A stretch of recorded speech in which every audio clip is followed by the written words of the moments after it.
నమస్తే, welcome to VPR economics. వ్యవసాయ రంగం గురించి చెప్పుకుంటూ ఉన్నాం. ఈ వీడియోలో ఈ వ్యవసాయ రంగానికి సంబంధించి వ్యవసాయ గ్రామీణ అభివృద్ధికి అంటే వ్యవసాయ రంగ అభివృద్ధికి గ్రామీణ అభివృద్ధికి ప్రభుత్వం తీసుకున్నటువంటి చర్యలు అనేవి ఏమున్నాయి అనేటువంటి అంశాన్ని ఈ వీడియోలో చూద్దాం. ఎందుకోసం అంటే భారతదేశంలో ఈ వ్యవసాయ రంగం అంతా కూడా ఎక్కువగా మనకి గ్రామీణ ప్రాంతాల్లోనే జరుగుతుంది. కాబట్టి ప్రభుత్వం అనేది ఈ రెండేట్లో దేనికోసం అభివృద్ధి చెందడానికి చర్యలు తీసుకున్నా రెండు కూడా అభివృద్ధి చెందుతాయి. కాబట్టి రెండింటిని అభివృద్ధి చేయడానికి ప్రభుత్వం అనేది ప్రణాళికల కాలంలో భారతదేశానికి స్వాతంత్రం వచ్చిన తర్వాత ప్రణాళికల కాలంలో ఎటువంటి చర్యలు అనేది తీసుకున్నది అనేటువంటి అంశాన్ని ఈ వీడియోలో డిస్కస్ చేయడం అనేది జరుగుతుంది. భారతదేశానికి స్వాతంత్రం వచ్చిన తర్వాత వ్యవసాయ ఉత్పాదకతను వ్యవసాయ సంబంధాలను మెరుగుపరచడానికి ప్రభుత్వం అనేది అనేక చర్యలను తీసుకోవడం అనేది జరిగింది.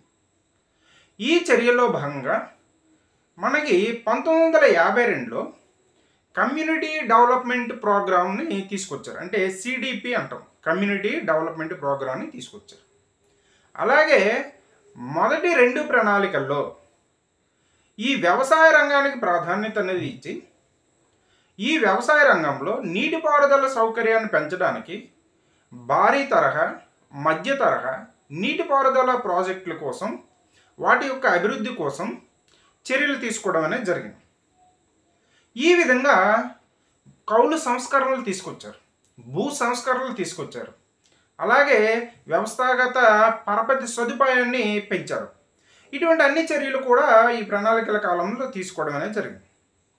భారతదేశంలో 1965, 66, 66, 67 సంవత్సరాల్లో తీవ్రమైనటువంటి కరువు అనేది భారతదేశంలో సంభవించింది. భారతదేశంలో 1965, 66 అదేవిధంగా 1966, 67 కాలాల్లో తీవ్రమైనటువంటి కరువు అనేది సంభవించింది.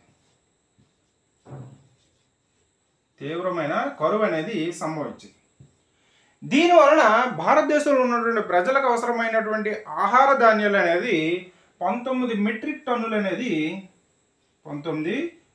టన్నుల ఆహార ధాన్యాలని దిగుమతి చేసుకోవాల్సి వచ్చింది. 19 మెట్రిక్ టన్నుల ఆహార ధాన్యాలని దిగుమతి చేసుకోవాల్సి వచ్చింది.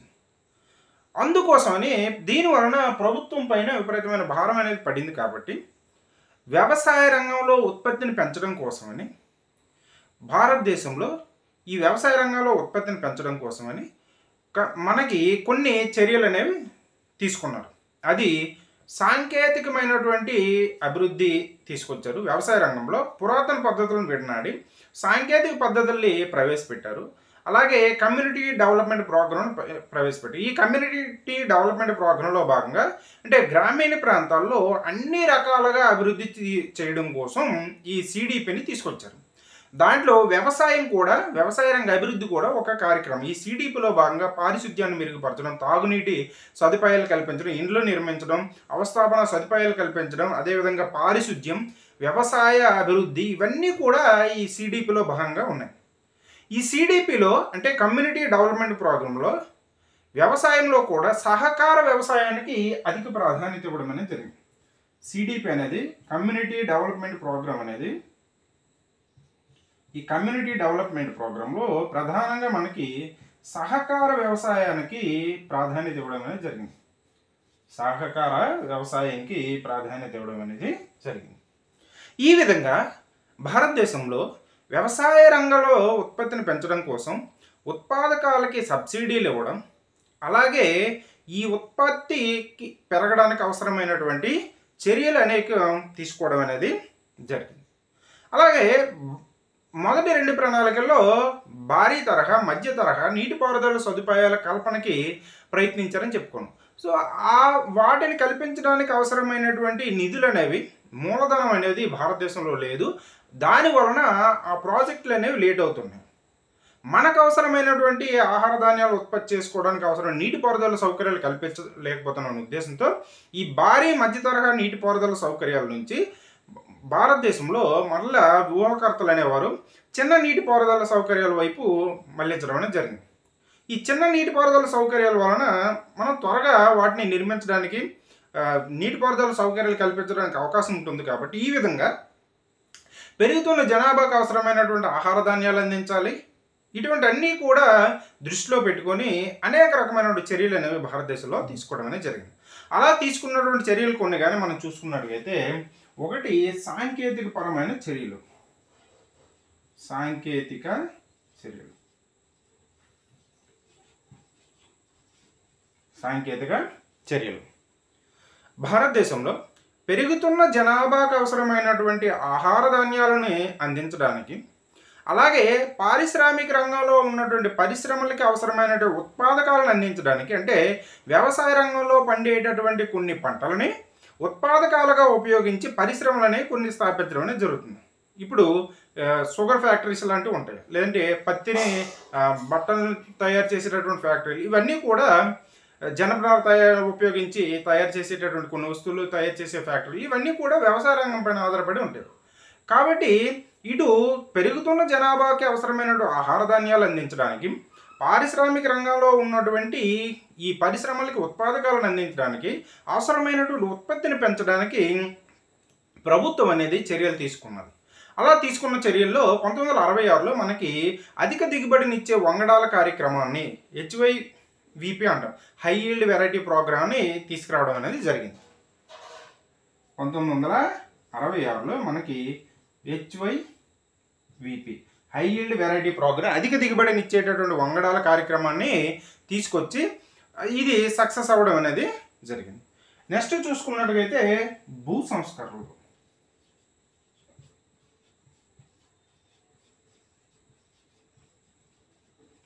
భూ సంస్కరణలు తీసుకొచ్చారు. భారతదేశానికి స్వాతంత్రం వచ్చేటప్పటికి ఈ బ్రిటిష్ వారు ప్రవేశపెట్టినటువంటి ఈ మధ్యవర్తి వ్యవస్థ అనేది బలంగా నాటుకుపోయి ఉంది. జమీందారులు, అదేవిధంగా మహల్వారీలు, ఈ రైతువారీ విధానం, ఇటువంటివన్నీ కూడా బాగా పాతుకుపోయి ఉన్నాయి.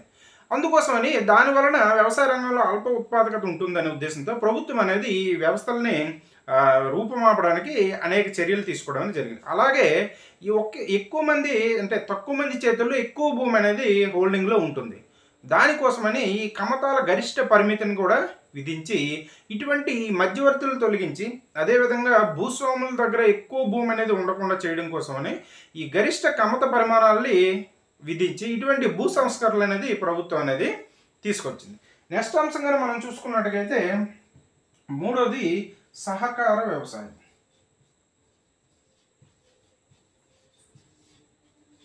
సహకార వ్యవసాయం, ఈ సహకార వ్యవసాయాన్ని ప్రోత్సహించింది. అంటే చిన్న చిన్న కమతాలు ఉన్నటువంటి రైతులందరూ కూడా కలిసి, ఒక ప్రాంతంలో ఉన్న రైతులందరూ కలిసికట్టుగా వ్యవసాయం చేసేటటువంటి విధానాన్ని ప్రభుత్వం అనేది ప్రోత్సహించడం జరిగింది. ఇందుకు చిన్న కమతాలు ఉండేటప్పుడు మన సాంకేతిక పరిజ్ఞానాన్ని, ఆధునిక సాంకేతిక పరిజ్ఞానాన్ని ఉపయోగించి అవసరమైనటువంటి ఈ పనిముట్లని, యంత్ర పరికరాలని ఉపయోగించలేము. కాబట్టి అందరూ కలిసి చేసుకుంటే ఈ సాంకేతిక పరిజ్ఞానాన్ని, ఆధునిక టెక్నాలజీని ఉపయోగించి వ్యవసాయం చేయడానికి అవకాశం ఉంటుందనే ఉద్దేశంతో ప్రభుత్వం అనేది ఈ సహకార వ్యవసాయాన్ని ప్రోత్సహించడం అనేది జరిగింది. నెక్స్ట్ అంశంగా మనం చూసుకున్నట్టుగైతే ప్రణాళికల్లో ప్రజల భాగస్వామ్యం.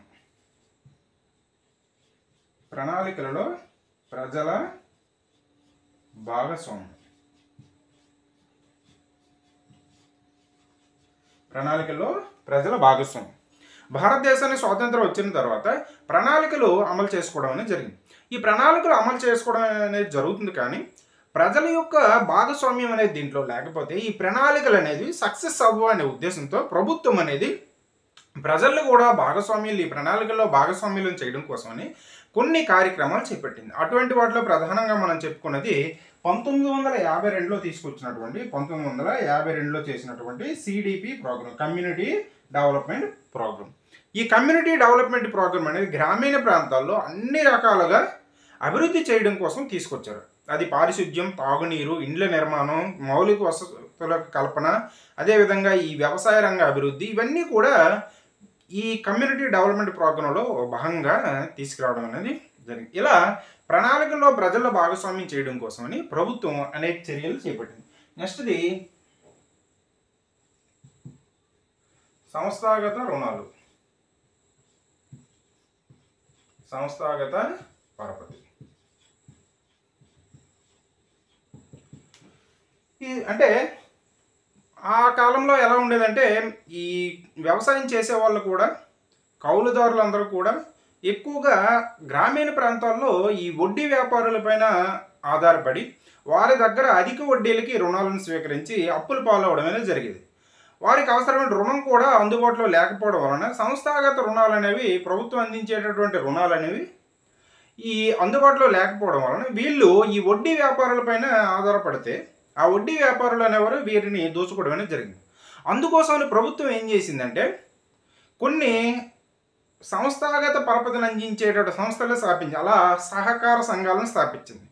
అలాగే ప్రభుత్వ బ్యాంకులను స్థాపించింది, నాబార్డుని స్థాపించింది. ఇలా రైతులకు అవసరమైనటువంటి సంస్థాగతమైనటువంటి పరపతిని అందించడం కోసమని ప్రభుత్వం ఇటువంటి చర్యల్ని తీసుకోవడం అనేది జరిగింది. అలాగే నెక్స్ట్ చూసుకున్నట్టయితే మద్దతు ధర, సేకరణ ధర. మద్దతు ధర, అదేవిధంగా సేకరణ ధర. ప్రభుత్వం అనేది రైతులకు భరోసానివ్వడం కోసమని, వ్యవసాయదారులకు భరోసానివ్వడం కోసమని మద్దతు ధరల్ని, సేకరణ ధరల్ని ప్రకటించడం అనేది జరుగుతుంది. సో ఆ ధరల వద్ద రైతులకి ఎటువంటి నష్టం అనేది కలగకుండా వారు పండించేటటువంటి పంటకి రీజనబుల్ ప్రైస్ అందే విధంగా ప్రభుత్వం అనేది చర్యలు తీసుకుంది. అలా ప్రభుత్వం అనేది ఈ సేకరణ ధర, మద్దతు ధరను ప్రకటించడం కోసం వ్యవసాయ ధరల కమిషన్ కూడా ఏర్పాటు చేయడం అనేది జరిగింది. ప్రణాళికల కాలంలో ప్రభుత్వం అనేది ఈ వ్యవసాయ ధరల కమిషన్ని 1965 సంవత్సరంలో ఏర్పాటు చేయడం అనేది జరిగింది. నెక్స్ట్ అంశంగా మనం చూసుకున్నట్టుగైతే వ్యవసాయ ఆహార భద్రత. ఆహార భద్రత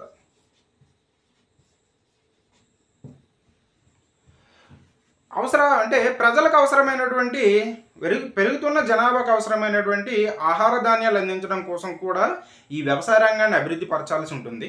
అలాగే విపరీతంగా ధరలు పెరగకుండా పబ్లిక్ డిస్ట్రిబ్యూషన్ సిస్టమ్ని తీసుకొచ్చింది. పీడిఎస్ సిస్టమ్, పబ్లిక్ డిస్ట్రిబ్యూషన్ సిస్టమ్ని తీసుకొచ్చి ప్రజలకు అవసరమైనటువంటి నిత్యావసర సరుకులు కావచ్చు, లేదంటే ఈ ఆహార ధాన్యాలు కావచ్చు రీజనబుల్ రేట్లో అందించడం అనేది జరుగుతుంది. అలాగే బఫర్ స్టాక్ను కూడా ఈ పీడిఎస్ సిస్టంలో భాగంగా ప్రభుత్వం అనేది బఫర్ స్టాక్లు కూడా మెయింటైన్ చేయడం అనేది జరుగుతుంది. అలాగే నెక్స్ట్ అంశం నేను చూసుకున్నట్టయితే వ్యవసాయ ఉత్పాదకాలకి సబ్సిడీ. ప్రభుత్వం అనేది ఈ వ్యవసాయంలో ఉపయోగించేటటువంటి ఉత్పాదకాలకి నీటిపారుదల సౌకర్యాల కోసం కావచ్చు, ఎరువుల కోసం కావచ్చు, విత్తనాల కోసం కావచ్చు, లేదంటే ఈ వ్యవసాయం చేయడానికి అవసరమైన యంత్ర పరికరాల కోసం కావచ్చు, వీటన్నిటికీ కూడా ప్రభుత్వం అనేది సబ్సిడీలో వీటిని అందించడం అనేది జరుగుతుంది. దీనివలన ఈ రైతులు అనేవారు వ్యవసాయం చేయడానికి ముందుకు వచ్చి భరోసా అనేది వారికి కల్పించడం జరుగుతుంది. కాబట్టి వారు ధైర్యంగా వ్యవసాయం చేయడానికి ముందుకు వస్తారనే ఉద్దేశంతో ప్రభుత్వం అనేది ఈ గ్రామీణ ప్రాంతాల్లో ఉన్నటువంటి వ్యవసాయ రైతులకి సహాయ సహకారాలు అందించడం కోసమని ఈ వ్యవసాయ ఉత్పాదకాలకి సబ్సిడీ అందించడం అనేది జరిగింది. అదేవిధంగా ఉపాధి కార్యక్రమాలు.